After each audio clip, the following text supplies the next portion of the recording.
자, 그 다음에 두 번째, 아마존에서 익힐 수 있는 게 남다른 클라우드 서비스예요. 여러분들 클라우드 서비스 많이 쓰시죠? 저는 네이버 클라우드 이거 쓰고 컴퓨터를 새로 깔면 원드라이브 이런 거 깔려요. 그죠? 저는 저거 충돌이 많이 나고 용량도 얼마 안 돼갖고 지우는데 지워도 안 지워지는 거죠. 구글 드라이브 깔리고요. 뭐 이메일 때문에도 깔리고 사진 때문에도 깔립니다. 아마 여러분 PC에 뭐 이런 것들이 강제로 여러분의 PC 막 깔고 그럴 거예요. 뭐 100메가 준다고 1년 계약했는데 1년 후에는 돈을 내야 되고 이런 서비스들도 많이 해보셨을 거예요. 왜 이렇게 각축을 하고 있을까요? 클라우드 서비스를. 이거 역시 점령하고 있으면 뭔가를 팔 수 있는 수익 구조가 나오기 때문이겠죠. 그런데 저는 기사를 볼 때마다 아마존 웹 서비스라는 게 클라우드 시장에서 1위라는 기사를 많이 봤어요. 근데 혹시 여러분들 중에서 쓰시는 분 계세요? 아마존 웹 서비스? 이걸 주변에도 그렇고 아무도 쓰는 사람이 없는데 항상 아마존 웹 서비스가 1위인 거예요. 저는 이게 궁금했어요. 마이크로소프트 애저는 기업용 클라우드고요. 구글 클라우드가 소비재 중에서 굉장히 높은 거고, 알리바바 클라우드도 약간 B2B예요. 여기 세 회사는 전부 B2B입니다. 우리 같은 사람들 대상으로 하는 게 아니라 서비스를 제공하고 있는 회사들한테 클라우드를 제공하는 거죠. 아마존이 여기서 1위라고 하는 이유는 아마존은 게임 유통에도 관심이 많아요. 게임 스튜디오를 만들어서 그 사람들한테 게임 소프트웨어도 팔고, 그 다음에 그 위에 아마존 웹 서비스가 하는 일은 이 럼버야드라는 소프트웨어가 있어요. 이 소프트웨어를 쓰려면 아마존 웹 서비스를 무조건 사용해야 됩니다. 그러니까 동시 접속자라든가 게임에서 온라인에서 게임을 하는 사람들한테 공간을 마련해 줘야 되는데, 그게 이 무료 소프트웨어를 제공함으로 인해서 아마존 웹 서비스까지 한꺼번에 게임 회사한테 팔 수 있는 거죠. 이런 구조예요. 그래서 아마존 웹 서비스가 1위인데 최근에 트위치라는 회사를 우리나라에 2015년에 왔는데 유튜브를 엄청나게 압박하고 있어요. 이 트위치라는 회사는 2011년에 만들어졌고, 구글은 이 유튜브라는 회사를 2007년도인가요? 6년도인가요? 그때 16억 달러를 사서 엄청 재미를 보고 있죠. 지금 대세이잖아요. 구글 전 세계 검색 엔진 중에서 넘버 2를 차지하고 있는 구글이 됐는데, 구글의 유일한 약점, 유튜브가 됐는데, 유튜브의 유일한 약점 중에 하나는 라이브 스트리밍이 약하다는 거예요. 전부 VOD처럼 온라인으로 접속해서 원할 때 보는 것들인데, 트위치는 그냥 거의 라이브 방송으로 시작을 했습니다. 2011년에 서비스를 시작을 했는데, 2014년도에 유튜브에서 러브콜을 보내요. 사야겠다. 도무지 유튜브가 공략할 수 없는 부분에 트위치가 강점을 가지고 있고요. 여러분 크리에이터들을 보시면 아시겠지만 대도서관이나 도티나 이런 사람들은 게임 방송에서 성장했던 사람들이죠. 트위치는 게임만 해요. 게임 라이브로 성장한 회사입니다. 그래서 살려고 내밀었는데 10억 달러를 제시합니다. 그런데 아마존에서 똑같이 이 입찰에 참여를 해요. 아마존은 9억 7천 달러를 제시를 했는데 트위치는 아마존의 손을 들어줍니다. 그리고 트위치를 인수해요. 이 점유율이 나오는데요. 트위치는 72%의 라이브 방송 점유율을 가지고 있어요. 유튜브는 한 20% 가지고 있고요. 페이스북 게이밍도 가지고 있고, 마이크로소프트는 이 라이브 하는 것도 믹서라는 서비스를 사용하고 있는데, 그쪽에선 트위치가 최강자죠. 아마존이 그러면 이걸 왜 인수했을까? 이 라이브 스트리밍 때문에 그런 거예요. 이렇게 게임을 송출하면 아마존을 통해서 아마존 웹 서비스를 팔 수가 있고요. 이걸 통해서 클라우드 시장을 점령하고 유통을 점령하고 사람들한테 아마존의 생태계에서 벗어나지 않도록 만들려는 거였어요. 근데 이게 유튜브가 시장을 넓혀 놓으니까 트위치까지 덩달아 올라가고, 우리나라에서는 처음에 15만 명에서 시작했는데 아마존 아프리카 TV까지 넘보고 있는 상태입니다. 이런 상황이에요.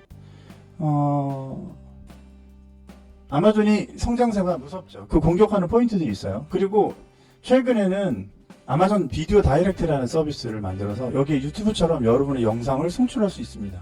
그래서 아마존이 생각하는 거는, 자, 볼까요? 넷플릭스를 겨냥했던 아마존 프라임 비디오, 탑을 먹는 거는 순식간일 것 같아요. 어렵지 않을 것 같고, 트위치도 라이브 컨텐츠에서 일단 1위고, 개인 방송은 아까 다이렉트 비디오까지 해서 원래 게임만 있었는데 지금 유튜브처럼 다른 생활적인 이야기나 BJ나 이런 것들도 송출할 수 있게 점점 범위를 넓히고 있습니다. 여러 그 사람들의 컨텐츠를 모으고 있어요. 그다음에 아마존 크라우드 서비스가 1위였죠. 이렇게 다 1위예요. 가지고 있는 컨텐츠에서. 자, 그러면 오늘 우리의 주제인 쇼핑이 남았네요. 아마존은 뭔가 되게 남다른 서비스로 시장을 접근을 해서 시장을 순식간에 장악해버려요. 쇼핑은 아마존 매출에서 70% 이상을 차지합니다. 이 쇼핑은 과연 아마존이 어떤 걸 하고 있길래 우리가 네이버 스마트 스토어를 보기에 앞서서 이 아마존을 봐야 되는지 한번 볼게요. 자, 남다른 쇼핑 서비스입니다. 그 아마존이 세계 최대 쇼핑몰이긴 하지만 세계 최초의 쇼핑몰은 아니죠. 세계 최초의 이 온라인 쇼핑몰은 이베이예요. 이베이가 94년도인가요? 만들어지고 그 다음에 아마존이 설립이 됐어요. 이 두 회사의 매출 구조를 보면 이베이 요즘 얘기 들어본 적이 없는 것 같으니까 아마존이 크겠죠? 얼마나 클까요?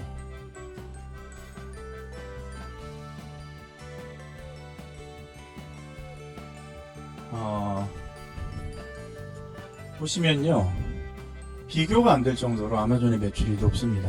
이베이는 뭐 우리나라 G마켓이나 그 옥션도 판다고 내놨죠. 이베이가 상황이 별로 좋지가 않아요. 압도적인 아마존이 쇼핑몰까지 이렇게 장악을 하고 있습니다. 그러니까 여러 가지 크라우드 서비스라든가 뭐 비디오 서비스라든가 트위치라든가 이런 거를 격가지를 하면서 본업이 충실하지 못하는 것이 아니고, 본업은 본업대로 너무 광고한 상태에서 다른 사업계까지 넓히고 있어요. 이유는 고객 중심주의예요. 우리가 오늘 살펴볼 주제 중에 하나인데요. 자, 원래 백화점이라는 건 이렇습니다. 아마존은 백화점을 다르게 해석했는데요. 원래 백화점이라는 건, 자, S사가 있고 G사가 있고 C사가 있고 다 브랜드예요. 백화점 1층 로비에 딱 들어갔습니다. 물건을 사려고 여러분이 들어가셨어요. 그러면 이제 매대에 깔려 있어요. 그러면 요 매장도 가고 저 매장도 가고 저 매장도 가고 그렇죠. 그러다가 잘 팔리고 매출이 높은 데들은 백화점 측에 얘기를 해서 좀 넓은 쪽으로, 좀 사람들이 많이 보이는 쪽으로 가겠다고 얘기를 합니다. 그러면 요 사람한테 돈을 너도 내고 너도 내라, 누가 많이 내는 사람이 이 자리를 가져라 라고 하겠죠. 그래서 돈 더 많이 내는 사람이 요 앞자리를 가고요, 돈 덜 내고 매출이 좀 떨어졌던 회사 브랜드는 저 뒤쪽으로 가겠죠. 백화점 구조에 이렇게 가면 여러분들은 그렇게 여러분들한테 잘 팔리고 여러분들한테 어필하고 싶은 브랜드가 여러분 눈에 더 많이 띄어요. 이게 일반적인 백화점의 구조입니다. 우리가 쇼핑몰에서 쇼핑을 할 때도 마찬가지고요. 온라인도 마찬가지겠죠. 이베이는 이렇게 생겼어요. 이렇게 뭐 시계를 검색을 하면 시계에서 이제 새로 나온 제품, 여기 새로 나온 제품이 있습니다. 새로 나온 제품 위에 올려주고요. 그 다음에 여기 스폰서드라고 써있죠. 스폰서드라고 써있어요. 쭉 여기에 나오는 제품들은 1페이지 이상, 2페이지 뭐 몇 페이지까지 앞에 있는 건 전부 다 광고예요. 스폰서드가 광고란 뜻이죠. 아까 그 백화점 로직을 보면 이해하실 거예요. 모든 쇼핑몰은 기본적으로 이렇게 돼 있어요. 그래서 우리나라 오픈마켓 이베이 코리아에서 하고 있는 G마켓 한번 볼게요. 여러분이 여기서 여성 원피스를 검색을 하셨습니다. 원피스를 검색했어요. 자, 그러면 여기에 파워 상품이라고 되어 있죠. 파워 클릭이라고 되어 있습니다. 여기서 상당히 많은 페이지가 광고예요. 그러면 팔고 싶은 물건 위주로 놓여져 있는 거예요. 이게 전통적인 쇼핑몰의 방식이죠. 그죠? 아마존입니다. 아마존이 아까 시장에서 이베이를 거의 10배 이상, 한 8배 이상 추월하고 있는데, 이 아마존이에요. 아마존에서 시계를 검색을 하면 잘 팔리는 내용들이 여기 있고, 여기가 에디터스 리코멘데이션이라고 해서 아마존의 편집자가 추천하는 거고요. 나머지 이렇게 베스트셀러라고 찍히고 그냥 이렇게, 나머지는 순서가 잘 팔리는 순서예요. 요 중간에 있는 4개만 광고고요. 아마존은 왜 이렇게 만들었을까요? 이게 시장을 석권한 비결인데요. 아마존은 생산자가 팔고 싶어하는 물건을 팔지 않아요. 백화점은 브랜드가 원하는 물건을 내보이고요. 그걸 비딩을 통해서 앞에 놓이게 하고 더 많은 사람들이 선호하게 하고, 그러면 사람들이 이게 더 많이 팔리는 제품인지 알고 사죠. 근데 아마존은 쇼핑을 그렇게 해석하지 않았어요. 핫한 제품을 올려놓고 요즘 뜨는 제품이 많이 나오게 하고, 그 제품을 선택하는 걸 소비자의 몫으로 두고요, 생산자의 몫으로 두지 않았어요. 그래서 이렇게 매출이 압도적인 차이를 보이게 만들어 놓은 거예요. 아마존의 상위 노출 로직을 한번 보시면요, 적합도, 인기도, 신뢰도로 쓰여져 있습니다. 이 로직에 따라서 알고리즘이, 아마존은 정말로 알고리즘 회사예요. 구글을 뛰어넘는 알고리즘 회사예요. 아까 보셨겠지만 사업 포트폴리오를 봤을 때 단순 쇼핑몰 회사를 뛰어넘는 사업 구조를 가지고 있죠. 여기서 적합성은 클릭 양 기준이에요. 검색을 했을 때 이게 많이 사람들한테 초이스가 되면 위로 올라가고요. 뒷페이지에 있어도 초이스가 많이 되면 앞으로 올라와요. 그런데 앞에 검색량, 키워드나 이런 게 세팅이 잘 돼서 1페이지에 떠도 사람들이 그걸 피해서 다른 걸 클릭하면 뒤로 내려갑니다. 검색 엔진의 랭킹 알고리즘, 구글의 랭킹 알고리즘과 비슷해요. 자, 그 다음에 인기도가 있는데요. 아마존은 BSR이라는 기준이 있어요. 여기서는 지금 검색한 키워드를 가지고 눌렀을 때 판매까지 연결되는 이 전체적인 프로세스가 높은 걸 위에다 올려줘요. 자동으로. 사람들이 딱 원하는 게 나온다라는 거죠. 그 다음에 이제 특정 키워드에 따라서는 BSR은 아니지만 전체적인 이 볼륨에서 많이 팔리는 경우도 있겠죠. 그러면 아무리 BSR이 높아도 다른 제품보다 약간 아래 가는 경우가 있어요. 신뢰도는 리뷰 기준인데요. 리뷰를 굉장히 철저하게 합니다. 여러분 네이버 스마트 스토어에서 물건을 구매하지 않으면 리뷰를 올리지 못해요. 마찬가지로 아마존은 리뷰 퀄리티 되게 높게 따지고요. 리뷰가 많다고 1위에 올리지도 않아요. 리뷰의 퀄리티를 굉장히 충실하게 검수하는 그런 알고리즘을 가지고 있어요. 리뷰의 질도 굉장히 높게 본다. 그래서 아마존이 지향하는 건요, 검색이에요.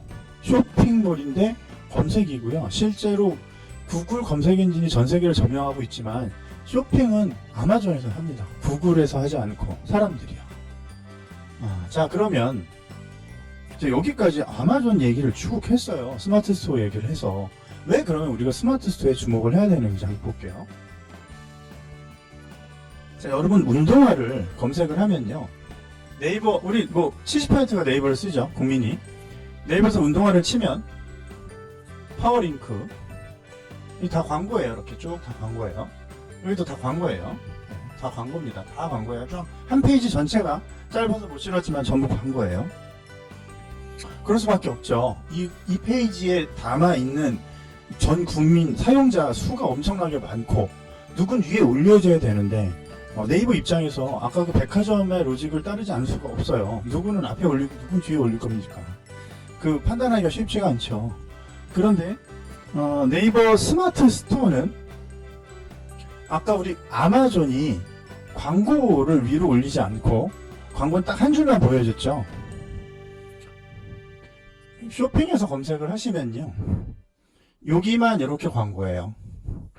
그리고 나머지는 그 세 가지 신뢰도, 인기도, 적합도에 따라서 넣어줍니다. 그리고 아까 새로 나온 제품 위에 올려줬는데 아마존도 마찬가지고요. 네이버 스마트 스토어도 신제품이 나오면 2주 동안 위에 올려줍니다. 네, 그 카테고리에서 여러분이 그 2주 안에 승부를 거셔야 되고요. 그런 제품들이 위에 올라가요. 시중에 많은 강의나 유튜브나 이런 데서 이야기하는 게 1위를 올리기 위한 키워드 로직이 굉장히 만연하죠. 그런데 1위가 잘 팔리는 게 아니에요. 키워드를 그렇게 만들어가지고 올려놓으셔도요, 여러분 제품의 질이 떨어지거나 판매량이 녹록치 않으면 바로 뒤로 빠집니다. 잘 팔리는 제품이 1위가 되는 거예요. 네이버 로직을 요 개념을 잘 이해하셔야 스마트 스토어를 하셔도 더 원활하게 활용하실 수가 있고, 지금 다른 검색 엔진이랑 다르게, 다른 쇼핑몰이랑 다르게 이 소상공인들한테 이 중요한 플랫폼은 우리가 총알이 없잖아요. 광고비가 많지 않습니다. 우리 제품이 좋은데 선보일 수가 없어요. 오픈마켓 같은 데 넣으려면 정말 뭐 하나라도 돈을 내야 되는데 요 광고 영역 이외의 영역에 우리한테 기회가 있다는 거죠. 업종에 따라서 그 자사몰을 또 운영하셔야 되는 경우도 있어요. 그리고 이 몰 하나를 두고 그 총판 같은 데다가 제품을 영업해야 되는 경우도 있습니다. 되게 케이스 바이 케이스니까 일단 네이버 스마트 스토어로 시작하시면 좋겠다. 그리고 그 로직은 아마존에서 비롯됐기 때문에 이 소상공인한테 가장 기회가 있는 플랫폼이다. 이렇게 말씀을 드릴 수가 있겠습니다.